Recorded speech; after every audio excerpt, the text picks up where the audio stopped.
you're a decent American, and welcome back to News Coffee in the Morning here on Sand Hill, Mississippi Public Access. It is now 17 minutes past the hour. I'm Brett Aldridge, and here with us today is Alyssa Kessler from the anti-marijuana organization Reverse Legalization Now. Alyssa, welcome to the program. Good morning. Thanks for having me. The Research Alliance of Scientific Facts has determined through rigorous laboratory studies that bong pot is the most dangerous substance on earth due to a long list of scientific reasons. And I think it's a really good thing that organizations like Reverse Legalization Now are taking a stand against the deadly menace. So, Melissa, tell us more about your foundation against the hemp cactus. Well, Brett, our organization is based upon the belief that marijuana is indeed deadly and should remain illegal for very good reasons. I mean, if anything, I feel like I am doing this for the well-being of our nation and our planet as a whole. I feel that if marijuana were to remain or become legal, it would be like literally opening Pandora's box. In Washington and Colorado alone, the crime rate has skyrocketed, and the HIV prevalence among bong injectors has reached 86.94537%, according to the International Scientific Institute of Facts. And what kind of stuff does your patriotic organization do to fight the marijuana fungus and the reefer rangers who inject it? We make it our mission to personally go through neighborhoods and knock on doors. We hand out pamphlets instructing on how to properly report marijuana users to the police. And if we smell marijuana when they answer the door, we use our report whistles or we use our phones to properly notify the authorities of drug use. We also have our lobbyist, David R. Slade. He is pushing for legislation in order to enforce stricter federal penalties on marijuana users. I think that is just excellent. You talked about using a report whistle to increase public safety. Please tell the viewers what that is. Well, this is my report whistle right here. I carry it with me everywhere I go.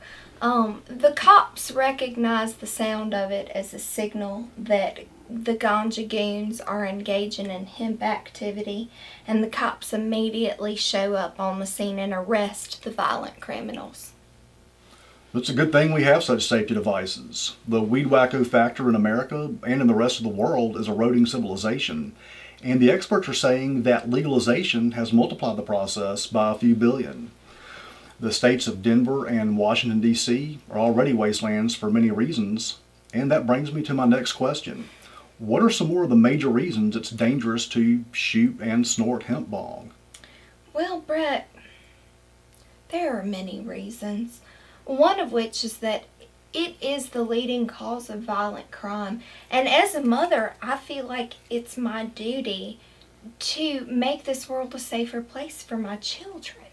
I mean, I have two darling children, both of whom are homeschooled, and I have to be sure that they turn into responsible, moral citizens.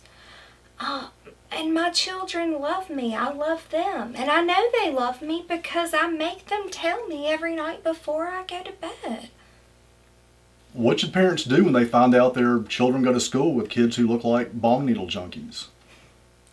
Well, for anyone brave enough to send their children to public school in the first place, I think that the best thing to do would be to demand that the school perform weekly drug testing as a rule for enrollment. I mean, the parents should be performing daily drug testing as well. I think any school that doesn't weed test all of its students on a regular basis is probably run by anarchists and could very well be getting under the table money from the big marijuana corporation. Unfortunately, not all schools weed test, and kids who are homeschooled are especially suspect because they could be at the house with parents who are cannabis creeps all day. Do you ever suspect that your kids' friends are jacked up from shooting bong needles when they're at your house?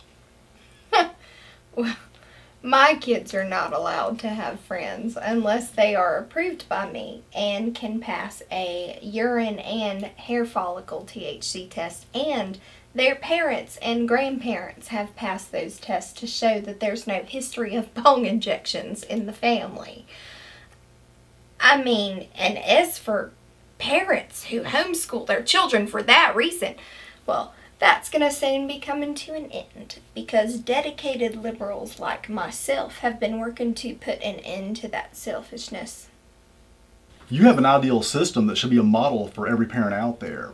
Hopefully the law will soon require all parents to do what you do and impose penalties on parents who allow kids into their homes when those kids' parents have shot bong in the past. And really, those kids deserve enough respect from society to be living in foster homes. Now, we've talked about some of the things that popping hemp causes in terms of danger to society, but what are some of the other things that the reaper cactus does to the criminals who snort and inject it?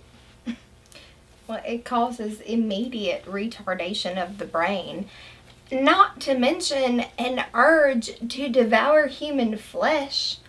A bong junkie hopped up on bong injections will go to no end just to satisfy his need, his craving for human flesh. He will murder anyone just in order to feed. I mean, I'm not kidding when I tell you that marijuana users are the leading source of crime in this nation, mostly just driven by their need to feed on human flesh and devour the flesh of those who are productive and drug-free citizens. That's a for real epidemic. Does the reaper cactus ever cause overdoses or bodily mutations? People overdose on marijuana in this country alone every 5 seconds. Something big marijuana has been trying to keep a secret for the last 80 years. Oh, and also it does cause you to grow certain appendages in places that they're not supposed to be. This one guy injected just one marijuana and he instantly grew a penis on his forehead. True story. That is just reprehensible. We need to get the marijuana tree classified as a crime against humanity worldwide and quickly bring it to extinction. When you shoot hemp, you could overdose immediately, and if you were lucky, you will only end up with a physical mutation such as a penis on your forehead. If you survive the life-threatening venom, you are guaranteed to experience bong rage and start violently attacking people. This is a world emergency. You need to help in the effort to get all of the cannabis clowns in reaper rehabs and ganja convict gulags. Now, Alyssa, what should the decent people out there do when they see or know of hemp activity? Well, the best course of action is obviously to alert the police.